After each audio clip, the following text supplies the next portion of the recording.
history of Michigan from its earliest colonization to the present time, remembering that the present time when this was published was 1845. And we're going to continue looking at the early history of Canada and Michigan and the Jesuit black robes and the fur trade and all the effect that that had on the Native Americans. So let's get right with it. The desired Congress of the Indian tribes convened at the Falls of St. Mary in May of 1671, which was Sault Ste. Marie.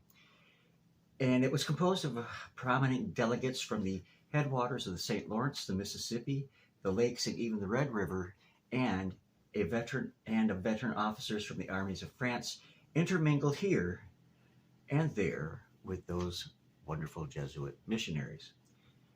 A cross having been raised, and also a cedar post marked with French lilies, the representatives of these savage hordes were informed that they were under the protection of the French king. And during that year, Marquette gathered a branch of the Hurons at Point St. Ignace upon the continent north of the peninsula of Michigan, of course, before Michigan had both peninsulas. An establishment that was long a convenient resting place for the savages and the fur trade. Now, I just want to sidetrack from this for just a moment. If the French, the English, and then the colonial Americans could convince themselves that that the Native Americans were savage, they could displace them through what is called manifest destiny. They didn't have the ability to improve themselves, and thank God for the Europeans that came to improve them. Not my thoughts, the thoughts of the people at that time, from what I've read. Now, in 1672, Eloise and Dablon, who were the active agents of the French government in carrying the cross through the eastern part of Wisconsin and north of Illinois, seeking by mild means to secure the good offices of the Kickapoos upon the Milwaukee and of the Miamis of Lake Michigan. They explored the countries to the south of the village that had been thus founded by Marquette, and had even extended their explorations to the tribes of the Foxes, then scattered along the banks of the Fox River. But the power of the French in this quarter was mainly confined to the immediate shores of the lakes and their connecting waters. Beyond these was a river flowing thousands of miles into the sea, which had never been traced to its outlet, of which Eloise had reported the name to be Mississippi, Messipi, Mississippi, or the Great River. This stream, long the object of curious inquiry, was now to be sought in order that the French power might be spread along its banks. Thus labored Marquette, a solitary missionary upon the lakes, until 1673, when M. Talon, the Intendant General of the colony, ambitious to close his career in the region with something of some sort of honor, dispatched M. Joliet, and a citizen of Quebec, to this man, and unfolded at the same time a project for the exploration of the country along the line of the Mississippi, or the Great River, spelled differently and pronounced differently. The Great River to its mouth, which current reports declared flowed into a large sea. Nor was Marquette unwilling to aid the enterprise. Upon the 13th of May, everything being ready, this adventurer, together with Joliet and 5 other Frenchmen, left Michilimackinac in 2 bark canoes supplied with Indian corn and jerked meat, and commenced their voyage to the unknown country. And they soon arrived at an Indian village, which was familiar to Marquette, and made known to the savages their plan. Now, these savages, I hate calling them that. It's what I call them in the book. I gotta say Native Americans or Indians. These Native Americans, however, seemed to be horror-struck at the boldness of the project to explore the Great River. There were Indians in that quarter, they told the whites, who would destroy them, monsters who would swallow them up, along with their canoes, a demon who would engulf all who ventured near his watery and boiling domain, and heats that would parch them. I thanked them for their good advice, said Marquette, but informed them that I could not follow it, since the salvation of souls was at stake, for which I should be overjoyed to give my life. The navigators now passed through Green Bay. From the mud of which there arose, says the voyager, mischievous vapors, which caused the most grand and perpetual thunders I ever heard.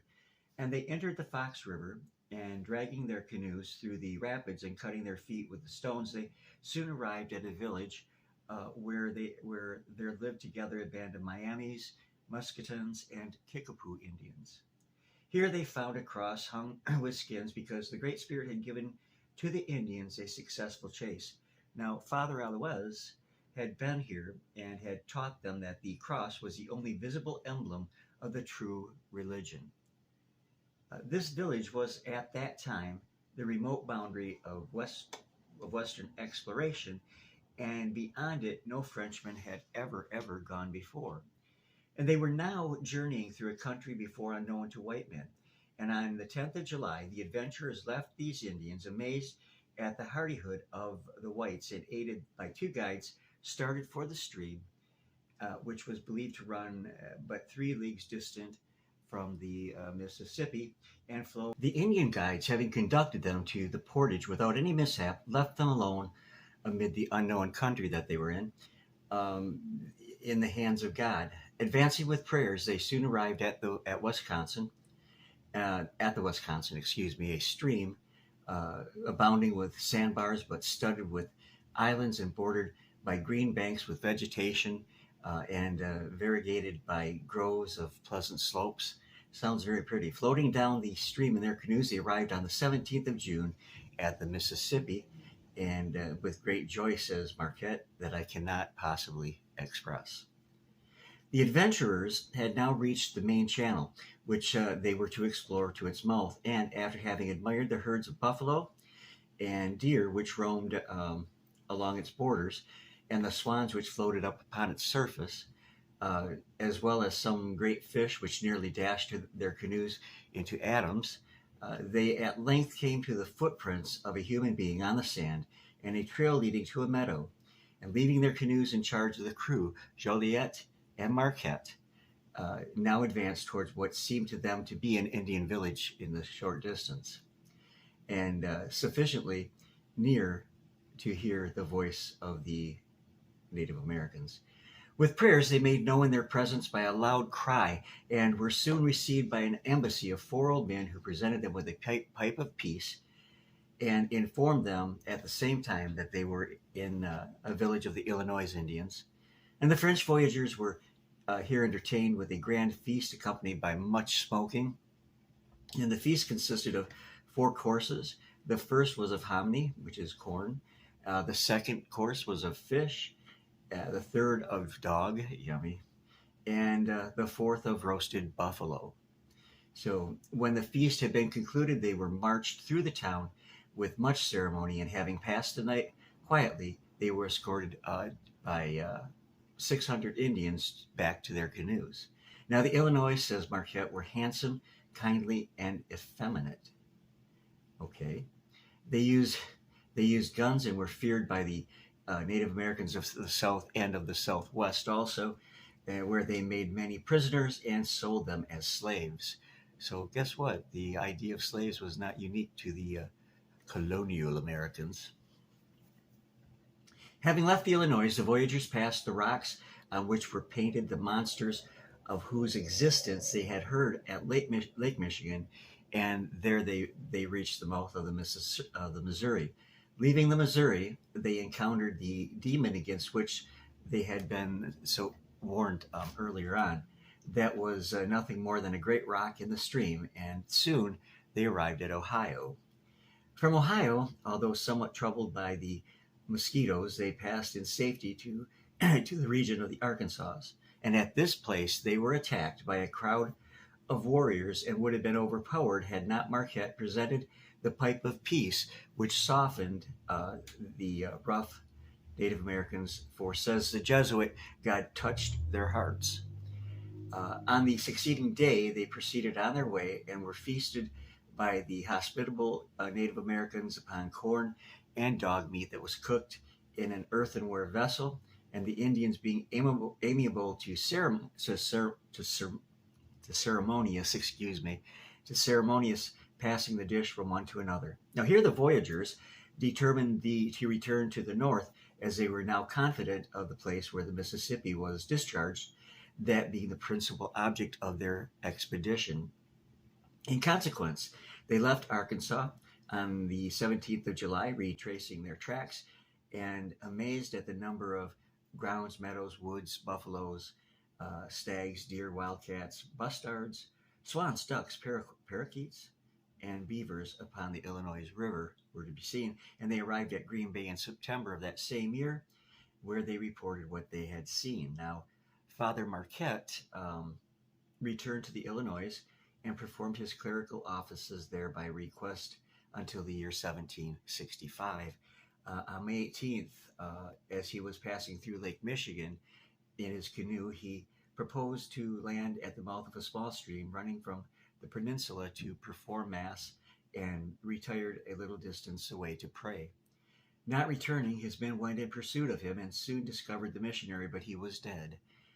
And they made a grave and buried him in the sand upon the western part of the peninsula of Michigan, on the borders of a stream which now bears his name, and where the place of his interment was recently to be seen. Thus passed away this quiet man in the wilderness after a long life spent doing good. Yet he left the impression of his virtues behind him, and his name the world has embalmed and will perpetuate, and has.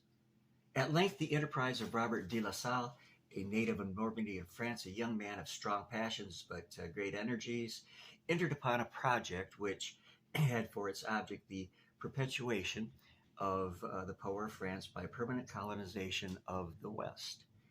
La Salle was, according to Charlevoix, brought up among the Jesuits, and having lost his patrimony in France, and being of an adventurous and very enterprising spirit, he turned his mind to the French colonies on this side of the Atlantic about the year 1670. Having arrived at the Canadian port, he occupied himself with a project popular in that day that was connected with a short passage to China, and had already planned an expedition across the Great Lakes to the banks of the Pacific, where when Father Marquette returned from the Mississippi. This highly colored view which the missionary gave of this country and its extensive channels of interior communication westward, kindled the sanguine mind of La Salle and induced him to redouble his exertions to carry out his object. And with that view, he resorted to the M.D. Frontenac,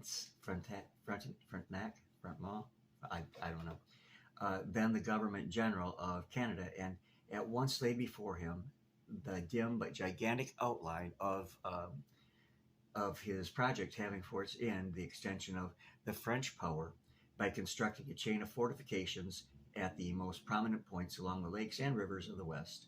And the first step towards his favorite scheme was to rebuild Fort Frontenac, which lies on Lake Ontario, of stone, and the poultice adventurer deemed this an important point to win the favor of the governor generals at the fort that bore his name.